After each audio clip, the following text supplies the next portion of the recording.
Tu veux que je te raconte comment une petite souris a offert 15 tonnes de nourriture aux plus démunis? Ok, mais par contre, moi je raconte mes histoires qu'aux enfants qui se lavent les dents. Donc attrape ta brosse à dents, ton dentifrice, et tu frottes jusqu'à ce que l'histoire soit terminée. 3, 2, 1, 0. À la cantine, je sais que c'est pas toujours très bon. Enfin moins qu'à la maison quoi. Parfois t'as des pâtes à l'eau qui n'ont pas de goût, et même que la brandade de morue elle sent les pieds, et il reste un bout de salade collé sur ma fourchette propre. Mais au moins, il y a les copains, c'est vachement mieux que de manger un sandwich tout seul dehors sur les marches, non?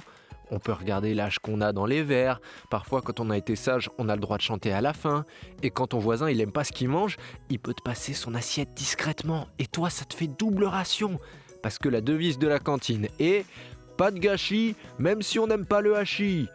Il faut mieux se servir un peu et redemander à la fin si on a encore faim. Et tu sais pourquoi ? Parce qu'il y a des gens qui n'ont même pas de quoi s'acheter un sandwich à manger seul sur les marches. Alors ils sautent un repas, ou deux. T'imagines, toi, si tu devais sauter le repas du midi, ce serait impossible de suivre en classe. Tu serais tout flagada. Eh bien, pour lutter contre ça, il y a une association qui s'appelle les Restos du Cœur. Tu connais ? Ils collectent de la nourriture pour la donner à ceux qui n'ont rien à manger. Ils donnent de la viande, des légumes, un yaourt, et ils préparent des repas chauds qu'ils servent dans les centres. Comme ça, ceux qui sont toujours seuls et qui n'ont pas de quoi s'acheter à manger, eh bien, ils retrouvent aussi ce qu'il y a de mieux dans la cantine, le bonheur d'être ensemble. Sauf que pendant le coronavirus, c'est super compliqué pour l'association. Ils sont en rupture de stock, il y a des collectes d'annulés, alors que c'est un moment où on a super besoin d'eux.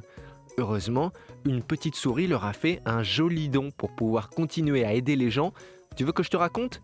D'accord, mais d'abord, je vais te dire un petit secret qui devrait te faire plaisir. Tu sais quel aliment est super bon pour tes petites dents ? Le chocolat ! Mais pas n'importe lequel, hein. Le chocolat noir à 70%. C'est plein de phosphates qui empêchent les acides d'attaquer tes dents. Et c'est une super excuse pour demander à tes parents d'en prendre quand ils font les courses. Mais ça doit pas t'empêcher de les frotter, hein ? Qu'est-ce que je disais, moi ? Ah oui, les restos du cœur. Alors, à ton avis, quelle souris a bien pu leur donner 15 tonnes de nourriture ? Pas la petite souris, elle a trop de travail. Pas Speedy Gonzales, il est trop loin. Eh ben, c'est Mickey.